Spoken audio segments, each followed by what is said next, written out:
చెయ్యి పట్టుకుని ఒరే నీ పిక్క తిప్పేస్తానని నా తొడ దగ్గర ఇలా చెయ్యి పెట్టేటప్పటికి ఆ మెత్తటి అమ్మా అని ఇలా పెట్టేవాడు మొహం అనేటప్పటికి ఆ మొహం చూసి ఆ ఎరుపెక్కిపోయిన బుగ్గలు చూసి ఆ వస్తున్న పైన 2 పళ్ళు కింద 2 పళ్ళు ఆ పళ్ళు చూసి అమ్మకి జాలేసేసి ఈ మాట మళ్ళీ దగ్గరికి రా నీ పని చెప్తా అనేటప్పటికి అంతే కోపం వచ్చేసింది. ఇప్పుడు కొత్తగా నడవడం ఒకటి వచ్చింది.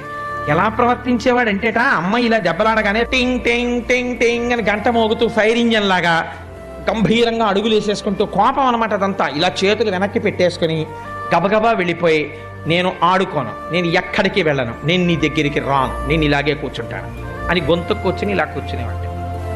కూర్చుంటే ఎంతసేపు కూర్చుంటాడో చూస్తానని చెప్పి తన పని తను చేసుకుంటున్నట్టుగా ఇలా చూస్తుండేది. ఇలా కూర్చుని నన్ను పట్టించుకోవట్లేదని కోపం వచ్చేసి అని ఇంకా ఏడి చేయడానికి డొక్కలు ఎగరేసేస్తుండేవట.